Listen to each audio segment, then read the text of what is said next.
What's up, guys? Lucky Locks here. Welcome back to another video. This is going to be for LFA 114, Bruno Souza versus Javier Garcia for the featherweight championship. We also have a flyweight championship bout in the co-main event between Charles Johnson and Joao Camilo. So this should be a really cool night of fights. Honestly, there's a lot of good matchups on here, a lot of stuff that I'm looking forward to, and it's honestly a pretty big card. There's a ton of prelims, and like I always say, guys, I don't really touch the prelims too much. There was one lean that I was going to give out. I kind of liked Jenna Bishop over Helen Lucero, but obviously that bout got canceled, so we're not going to be seeing that one. But yeah, it actually opened at a pretty playable line. But anyway, that's besides the point. Without further ado, let's just get right into the main card here and get some predictions done. So to kick off the main card, we have the opener of Irfan Mulabitinovic against William Starks, and this is going to be at a catch weight of 163 pounds. It was supposed to be a lightweight bout between Irfan and his previous opponent, but the opponent had to withdraw, so William Starks is stepping up on short notice. So yeah, let's start with Mulabitinovic here. He's 1-0-1 in his career as a pro. He was 6-1 as an amateur, won his pro debut, then drew the next fight. It was a majority draw. It was kind of a weird ending. It ended in the third round due to an accidental foul. Went to the scorecards, and I felt like Irfan was the better fighter there. I kind of thought, just when I was watching through it, that he probably would get the nod, but ended up being a majority draw. He is a good grappler, is a pretty good wrestler too, has some solid top control. Haven't really seen him against anybody that's really high level, I wouldn't say. Obviously, he has good experience, 7 amateur bouts, 2 pro bouts, so he should look pretty solid. I feel like he's definitely deserving of a main card spot on this LFA card here. And then looking at William Starks, 4-2, stepping in on short notice, 15-1 as an amateur, so 16 amateur fights. A lot of that stuff was some of that IMMAF stuff. So pretty high level amateur bouts, as far as amateur fights go. Some really good names there on the amateur scene. Lucas Clay, Benjamin Bennett, who we're going to talk about later on this card. Alex Martinez, he actually beat him twice. And yeah, those are all guys that he beat, right? So 16 amateur bouts, he won 15 of them, beat Slava Borshev on LFA at the end of last year as a pro, lost his last fight, that was on UAE Warriors, and that was to a really tough opponent from Dagestan, who is a student of the Abdulmanap Nurmagomedov Academy. And Starks, I'd say he has the experience advantage by far in this matchup. It is a tricky one to call, with Starks coming in on short notice, but I just feel like he's the better fighter out of the two of them.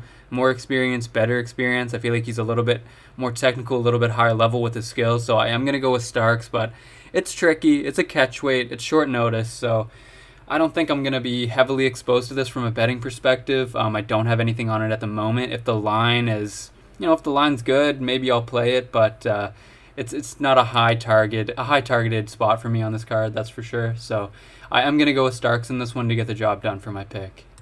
Next up on the card, we have Elmar Umarov and Benjamin Bennett facing off at 170 pounds. This is a really interesting matchup that I'm actually looking forward to a lot.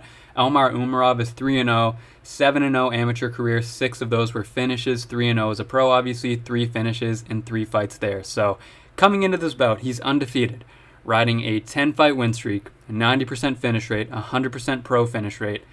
And, he's a great fighter. There's really nothing to complain about considering he always wins when he goes out there, right? So he's got great grappling, wrestling, solid stand-up too, just a well-rounded fighter. Benjamin Bennett, on the other hand, 2-0, 16-4 as an amateur, so lots of amateur experience. And some of those amateur losses were Brendan Allen, Alex Martinez, and William Starks, who we just talked about. So it's all pretty decent guys that he was losing to, and that that was his amateur career back in the day. So he finished his amateur career with 11 straight wins. Really nice way to finish that off. A lot of IMMAF competition in there as well as an amateur, like we talked about with Starks. They were kind of on the same circuit back in the day. And, Bennett goes pro, goes 2-0, comes into this fight riding 13 straight wins. So he's got 10 straight wins on the Umarov side was impressive. We got 13 on this side. Training at Elevation Fight Team, so you love to hear that. Really good camp. He was actually scheduled to fight Khamzat Chimaev on Brave CF in 2018, so that fight fell out. Probably for the best, to be honest. I don't mean any disrespect, but Khamzat is something serious, man. So that fight didn't end up materializing, but Bennett is a very impressive prospect. I really like what I see out of him as well. This is a really tough one to call, man. So I'm actually going to pick Bennett as the underdog. I feel like this is a really close matchup. Bennett has more experience, and he's just training out of a better camp, in my opinion. So I'm going to slightly lean towards the underdog Benjamin Bennett just due to the value. But I was considering betting it, but I think I'm just going to stay away from this one. Sit back and see how it plays out. Two really fun prospects, and it should be a great fight. Now the next fight on the card is going to be at a 200-pound catchweight. And this is going to be between DeWayne Diggs and Joseph Holmes. And I think this was originally scheduled to actually be at 185, if I'm not mistaken. But I guess they've moved it to a catchweight bout. So that's interesting. But DeWayne Diggs, 3-2. He'll be the older man here at 33. Smaller by a fair amount. Holmes is a pretty big guy. Has some decent pro experience, though. Won a fight on Shamrock, won a fight on Bellator in 2016. Fought once per year the next 3 years and went 1-2 over those 3 bouts. Coming off a 2-year layoff now. I think he might be a little bit hittable just from what I've seen in this one versus Joseph Holmes. So I don't know if this is a great matchup for him. Holmes 4-1. He's a really big guy at 6'4". He's a former football player. Has some good striking. Has a bit of grappling as well. He was 7-0 as an amateur. Lost his pro debut on Bellator. That was to Jordan Newman, and that was a tough debut, man. Jordan Newman is, still a promising Bellator prospect to this day, and that's just a tough fight against a guy that Bellator is trying to push, right? So you can kind of understand that one a little bit. Holmes goes on to win next 4 fights that he has, all finishes. 3 of them were first-round finishes. Some Bellator, LFA wins in the mix there. Fought in 2019, twice in 2020, and then he had 1 MMA and 1 Muay Thai bout in 2021. He won all of them, and I do have a bet on him here. I got him at -160 right when the line opened. He is a much heavier favorite now. I think he's around like 220, -225, I want to say something like that. I haven't checked actually, but somewhere in the -200s. So I am going to pick Holmes here. I have a bit of money on him. I think that Holmes has all the tools that he needs to win this fight, so I think that he's going to go out there and do it. That's going to be my pick for this one. Now we have Anthony Garrett and Jimmy Lawson, a heavyweight bout here. Garrett, 6-3, has accrued some decent pro experience over the years.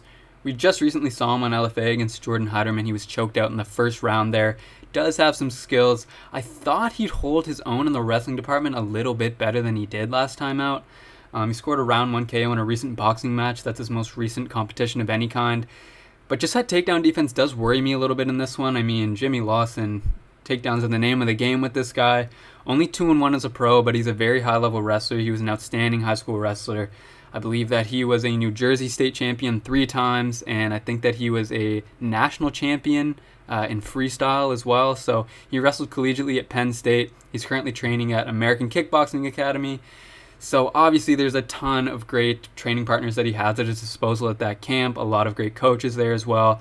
And I just think he uses the wrestling to get a victory here. I'm going with Jimmy Lawson. I wanted to bet him, but the line shifted so fast on this when it opened, and I just couldn't get it at a price that I liked. But I do feel pretty confident that Lawson's just going to get Garrett down and get the win in this one. So my pick is going to be Jimmy Lawson in this heavyweight bout on LFA 114. So that's going to bring us to the co-main event of the evening for the LFA Flyweight Championship. I don't know if this is going to be, if it's still the interim belt or not, because Charles Johnson won the interim championship against Yuma Horiyuchi, and the current champion, I guess you could say, Victor Altamirano, is actually going to be on Dana White's Contender Series this year. So I'm not really sure what they're going to do about that. Is he going to vacate? Has he? I don't know. But, it's a title fight at 125 in the LFA, so we'll leave it at that for now. Charles Johnson, 9-2 record, was on a layoff until this year, where he came back and got a round 2 stoppage on LFA. Then the next fight he had was for the interim flyweight belt. He won that via split decision over Yuma Horiyuchi, and now he's defending the belt. Not sure if they're still calling it interim, like I mentioned, because Altamirano's on Dana White's Contender Series, but in any event, he is defending his belt. Johnson is a good striker, got a lot of work in Thailand at Tiger Muay Thai. Can be a frustrating fighter at times because it doesn't always seem like the sense of urgency is really there. On paper, he should have lots of success here, though, and I mean, he admitted it himself after the Horiyuchi fight. He said that, he sometimes has a tendency to kind of take rounds off at times, so you can definitely notice that. But I mean, in terms of raw ability, he definitely has, it's all there for him. He has all the tools to get it done, has good, accurate shots. He's a good striker. I mean, at Tiger Muay Thai, that's just what's going to happen, They're going to improve you. And he is a pretty big 125-pounder at 5'9" with a 70.5-inch reach. So those are just, intangibles that you like to see. And now looking at Joao Camilo, he will be the smaller man in this fight. He has one LFA fight, and it was a loss to, guess who? Victor Altamirano, right? So that's not really a bad loss to have. He has a win over Alberto Trujillo. That's a pretty nice win for him. And he made his return this year after a roughly, year and a half-ish layoff, and got a win over veteran fighter Ivan Lopez. So I am going to go with Charles Johnson here. I like Johnson. I'm not sure I 100% trust him, but he does have all the tools to win. Hopefully, he doesn't make this one closer than it needs to be. I do not have money on this one, but I do like Charles Johnson to get it done. That's going to bring us to the main event of the evening for the LFA Featherweight Championship between Bruno the Tiger Souza and Javier Garcia. So this is a cool matchup. Bruno Souza is 9-1. Really good-looking prospect. It's on a 9-fight win streak as well, because his only loss was his very first pro fight. He's a Machida Academy product, excellent striker, very accurate, sharp counter striker, still young, 25 years old, coming off a split decision win over Elijah Johns, defeated Comuela Kirk in the past, finished the ATT product Guilherme Santos. I think that he will be the much better striker of the two here. Javier Garcia, 7-3, 6-5 as an amateur, was 5-3 when his career went on hiatus in 2019. Comes back this year, 2021, fights AJ Cunningham on LFA. Was an underdog in that one, beats the odds, wins the match, looked good there. Next fight, he gets Tim Tebez. I was on the fence. I ended up going with Garcia there, and he pulled it out with the late sub. I think he probably did need a finish to win there, and he got it, so credit to him. He might have a slight edge on the wrestling and grappling exchanges here, but he definitely shouldn't want to stand and trade with Souza. I don't think that'd be a good idea for him. I'm going to pick Bruno Souza here. I think that Souza is a good-looking prospect. If he wins in this spot, I can see him getting a call from the UFC in the near future. I expect Souza to just kind of have a market advantage standing and just kind of be able to land good counters and have good footwork and just kind of strike his way to a victory in this one. So that's going to be my pick. I'm going to go with Bruno Souza, and that's going to do it for my LFA 114 predictions here. Thank you guys very much for watching. I really appreciate all of you that take the time to watch, take the time to like, comment, subscribe, all that good stuff. I really appreciate it. Hope you guys have a great day. Best of luck this weekend, and I'll catch you on the next one.